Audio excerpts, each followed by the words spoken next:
Okay, welcome to the Dolage. This is our podcast where we talk about things that we want to talk about. I'm Bobby. I'm Shay. And this week we have another viewer's question. This one's from Emily. Thank you, Emily. She was the one that was just on our... 2 weeks ago? 3 weeks ago? 4 weeks ago? Something like that. Something. Where we have a person come. Where we talked about all the petty things. Yeah, we got petty.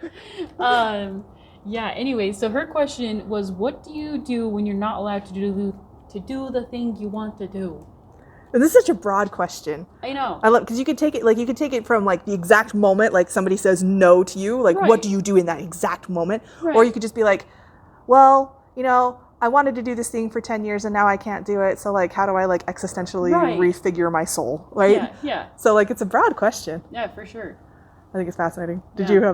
You said this one was going to be hard.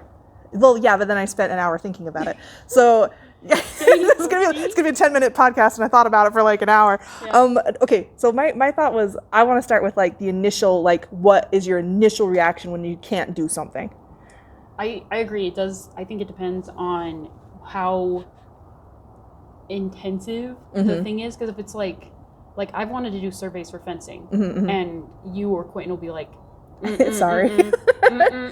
No. Not that one. And I'll usually be like, yeah, you know what, you're right. That's too aggressive. I should probably tone it down, which is my way of dealing with right. no. And then I go, okay, fine. I'll just edit it, and then I'll do it anyways. Okay? Okay, turn it down.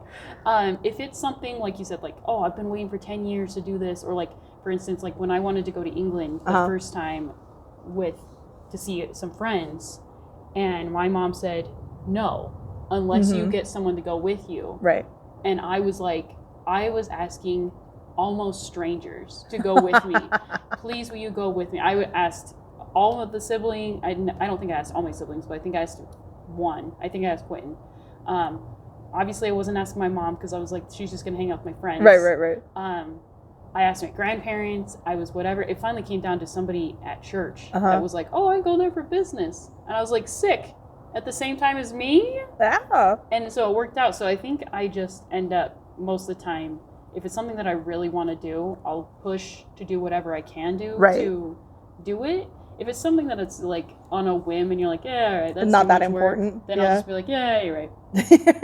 That's fine. And if it rears its ugly head again, then I'll know that it's like something I actually want to do, and I'm like, all right, let's finagle it. Let's push. But otherwise, that's funny. We're very similar in that. I was expecting completely different responses for us because my initial reaction. Do you think I just flop over? No, I don't think you flop over. I think that so I don't know what I thought. Just that we would be very different for whatever reason. I was a flopper. I didn't think you were a flopper. I was weak. Mine. That is, of the two of us, if we got into a boxing match, I know who's going down. It's me. I'm gonna die. We're not talking about boxing matches. We're talking about thinking and doability. No, okay, but like my initial reaction when somebody says like, no, you can't do something, my initial reaction is like, watch me. My first thought was usually it's like, if you, not literally, I don't say I don't curse, but it's usually like, no, and you'll be like, you then. I was like, no, I wasn't asking you. I wasn't talking to you. Nobody, no one can stop me. Actually, no one. I said it backwards. Nobody can stop me. Anyway, that's what goes on in my head. I'm just gonna care. Nobody can stop me. Just watch this. Like, Shay's voice. You can't tell me no. Yeah. What do you mean? Who are you to tell me no? It's one of those things where I'm like, well, if that's the case, why are you asking? I thought I'd get support, but I didn't. So, F you. I'm off on my own now. Just watch it. Goodbye. If I fail, then you can say you said so, but that's not going to happen. If I fail, don't look. Okay, great. I think, for me, though, it comes, maybe this is why I thought it would be different, is because you're an oldest and I'm a youngest, and, like, unfortunately, I have all of the terrible traits of being a youngest. So, like, my entire life is default no, right? Yeah. Because, like, is it? Yes. Because usually as youngest, they're like, no. Yeah, you got it. Your free will. No. Where the oldest, you're usually like, no, because your parents are like, I need to be a parent and I need to be I see. Bomb. I see what you're saying. I mean? And then by the time the last one comes, they're like, just don't kill anybody. So I think the reason why it's different between an oldest and a youngest is because, like, for an oldest, the answer no is for a different reason. It's like the parent is like, oh no, I don't know how to do that, right, so no, the unknown, right? But when it, for like a youngest, the answer is no because I'm too tired, or we don't have any money, or there's no time, or sorry, this other sibling takes precedence. And so like my entire life is default no. Okay. So unless you push for something, Right. It will always be no. Like always. And Yeah. like I feel like that's how life is too anyway, regardless of your position in the family. If you don't ask, the answer is already no. So like you have to just, if you want to do something, it's not a yes or no type of situation for me. It's more like how much effort do I have to put in to convince you that this is what we're now doing. How hard do I have Right, to like push how to hard do get I have to to push? be a- Yeah. So like there, to me, there isn't a no. Like I'm just like, if I want to do that, I'm doing it. And like I will rip up the grass. I will rip up the grass. I will plant my linen. But like Oh my the only no's that come to me, like that I accept like from an initial no are like my own internal no's usually, Right, or like boundaries you set or something. yeah, or like if it's from somebody that I 100% trust. But even then, I'll still argue against that person. Not in public. I'll do it in private. Right. But like a logistics devil's advocate sort of Yeah. fight against, not a I get you. But almost, I mean, and maybe, I mean, there's so many different situations in which somebody tells you no, like, oh, can I cut the line right here? No. Oh, okay, well, that's not a big deal. Right, I'm like, okay, yeah. that's fine. Like, No, I'm not that's asking fine. a yes or a no question here. I'm Right. asking like, what's the path here? Yeah. You know, it's not. You think I think it comes down to how much permission you're asking and like that sort of stuff. Yeah. Where like I had to face a situation last week though, where someone told me no, and I couldn't finagle it. I couldn't get what I wanted. This almost never happens to me. Almost never happens to me, because usually, again, with the youngest, you have to learn all those manipulation skills to get what you want, right? Yeah. And so like, I feel bad for even thinking this or even saying it out loud sometimes, but I think I'm a master manipulator, and I feel terrible about that because like I could do terrible things with my manipulation. But generally speaking, I try to self-govern and be like, does this benefit everybody, or is it just benefiting me? Yeah, like you know. Most of the time it's inconsequential, so right, like it doesn't matter about anything, it's just your own business. If I say something first and loudest, we'll probably do it my way. Oh my gosh, you know? freaking only offensive. Who said that? It's true though. It's really true. There's times where I'm like, hush the freak up. Crowd influencer. Let it, yeah. I know. Let it live. Let Sorry. it ride. I Let's know. go. We've talked about that before. I'm sorry. No, it's fine. Anyway, but yeah, if I say something first or loudest, it's usually going to happen. Where was Right. I going with that? Oh, okay, so I had to go into my kid's school last week and try to finagle a situation for my have some kid. kids? No, 'Cause- fortunately this time it wasn't about other students, because last time it was about because he got stabbed by a pencil, and then we had some crap And then that you went down. fought it.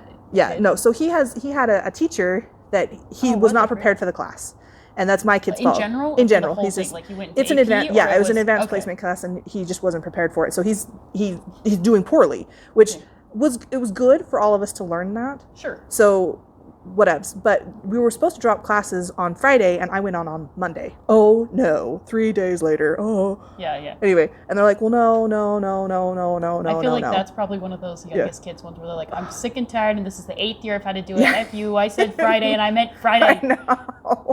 You know what I mean? That's what it was like, for Yeah. reals. So it was so frustrating. I was in there for like 90 minutes just arguing like with the vice principal, and then he was, I'm not arguing because I'm a nice person. Like I got them laughing, you know, again, master manipulator. If they don't like you, the answer is no. So you have to make them like you. We talked about their kids. We talked about all this kind of stuff. And I was like, you know, explaining all this like gently and kindly but very firmly, get my kid out of this class.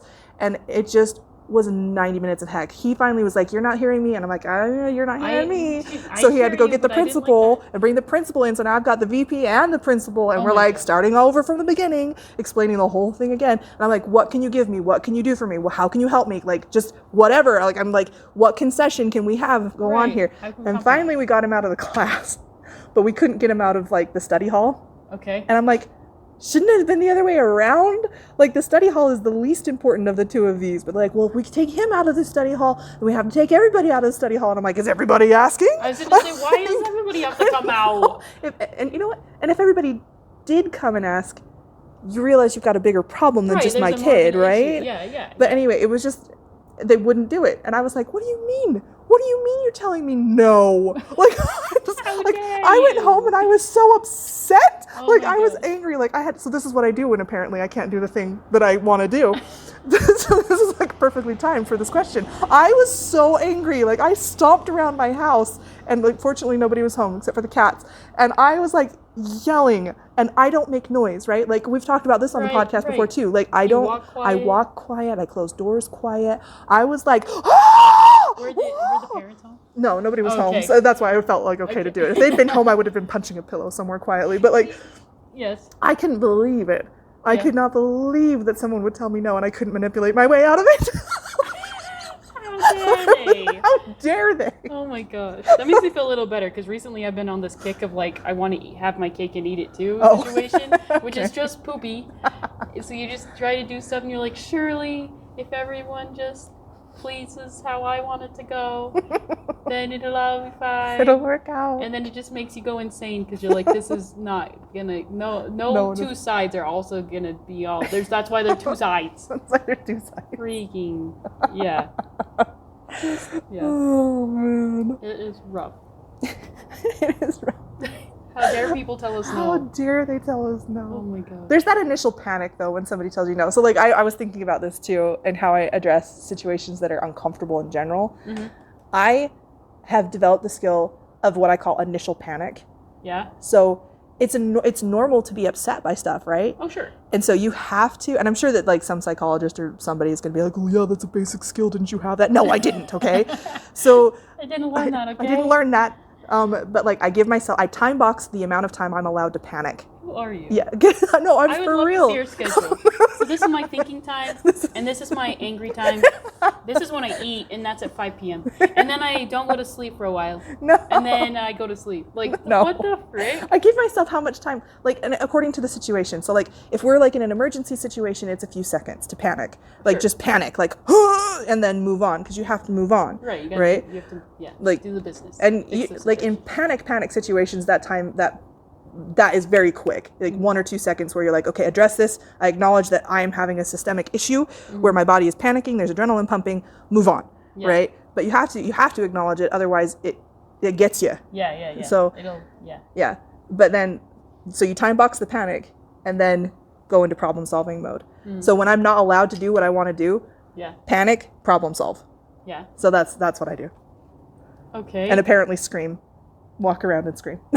Oh, But I time boxed that too because I knew. So you did. I made a joke and you were like, that's silly. In your mind, you're like, that's exactly what's on my angry. schedule today. I did. I was really, and it threw off my other schedule because I had more schedule going on, and I was like, you know what? How am I going to think about medieval times if I overstep my anger time? Oh! It was because someone was coming home, so I knew I had to have a better attitude. Deadline. You're like, I Firm prefer deadline. I hate that stuff. That makes me. That usually happens when I get sad. I'll Okay. be sad, but you know full well you got to be the peps by the time you get to this certain point. Yes. But I'm like, I'm not done upsetting. I can only be I'm sad for freaking 20 upset. minutes. I only have till the drive home, and as soon as I walk inside, you can't be upset anymore. So you're like full on crying in the Yes. car, and you're like, oh, I hope this ends. I have to stop. I have to stop because I've got to be somewhere. I have to do something else and be fine. It's true. That's the worst. But see, that's what Anyways. you do. So you time boxing it too. You just didn't know that's what you were doing. I have to drive No. home. Well, yeah, but it was an unprepared thing that happens, and then you suck it in until you get to somewhere where you're safe, and then you're like, I guess I only have this. And then I guess I only have this. I guess Oh no. I didn't pencil this in. Oh I guess man. Oh my Oh gosh. man. I don't allow myself to get stuck in the no either though. Do you get stuck in the no? Because like after I have that like rage or whatever I have to go through and we go into problem solving mode, like it's, you have to replace it. So if the answer is no, no, no, I have to then replace it with something new. So like, have you ever read The Count of Monte Cristo or watched any of the movies? No. Oh, It's on my list. Is it? It actually is Okay. on my list. I say that, but I No, you don't actually do always have a mean it. list? It actually, no, I don't Okay. actually have a list, but I'm like, I'd be willing to watch it. you could listen to that book too. It's forever Oh. long. It's like 2,000 pages. It's a huge book. It's worth it though. It's so good. It's got to be less than a Wheel of Time. Well, yeah, that's not hard to do though. Gosh, this book series That's is a meta. million years long. No, okay, so like, I think they mostly touch on this in every version that I've ever seen, and obviously in the book because that's where it comes from. But so Edmond Dantes is in prison for a really long time, right? Right. And the first 7 years he's there alone, going freaking crazy Okay. because he never learned how to read or write. And he never had any experiences except for being on the ocean. So he spoke Italian, which because he had to for trading and stuff. So he had, or French. I was going to say English. No, wrong story. French. Inaccurate. French and Italian. 1066. Stop. Sorry. It's gonna every time you see me now it'll be 1066. Anyway, moving on. So Edmond Dantes had nothing to think about except for his inability to be on the ocean. So that's why he was So you going only crazy. sailing? And Yeah, it? that's all he did. He was a sailor. And so like his whole life was this open, free boat in the air and the sea, and it was Free just free. boat. That's not free. Well, That's to him it just- was. That's how he viewed it. And then it was all ripped That's away a from him prison. right as he was about to become captain of the Pharaon, right? So anyway, so then he's in prison going freaking crazy for 7 years. And then when the Abbé comes, or Abbé, however you're supposed to say it, Pharea, when he comes, the Abbé knows everything. Yeah. Everything. He knows philosophy and mathematics, science. He knows everything. And he just pours it all into Edmund and gives him something to think about. And after that, I looked so hard for this quote, but I can never find it. It basically says the first 7 years were an absolute hell for him, but then the next 7 were a pure heaven, a paradise, because he had something to think about. Yeah. And that for me is life. Yeah. Like that is, if you have something to think about, you're fine. And so like when somebody tells me no, and I can't do the things that I want to do, well, yes, I can. I'll just go do something else I want to do. Right? Oh, jeez, no. Like, so, I guess I would get stuck. I'd get You do stuck. get stuck? Because then I'd start thinking about how do I finagle it? How do I work it into this actually working? See, and I don't want to be stuck in the prison. I just let it go. Oh, see, then, yeah. Nope, just let it go. If you can't do it, let it go. Move on. Move on. I feel like after a certain point, I'd let it go. Like if Yeah. I've exhausted all of the ways and I've tried a few things and it still doesn't work, then I'm like, all right. Yeah.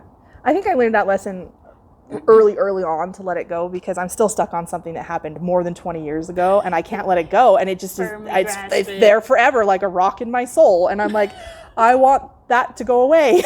And I just can't let it go. I'm like, wow, because someone told me no. And I was like, that changed the entire course of my life when you said no to me. And it did. It just Wow. changed the whole course of my life. And I'm like, dang it. I should have done what I wanted to do anyway. But it didn't happen. So, whatever. So now I've learned. What Don't, else? what It's else? still a rock in my soul. So you have to move on. You got to let it go. Otherwise it'll weigh you down forever. Oh my god. So yeah, move on. Edmond Dante style. Move on. I haven't had any no's that intensive. So I'm going to keep on doing what I'm doing. Okay, you keep doing what you do. Time boxing your tears. That should be a phrase somewhere. Someone make this popular on the internet. Time box your New tears. shirts. Do you time box your emotions? Me too. Time Look at our box. planner. Look at our planner. This is my time for existential crisis.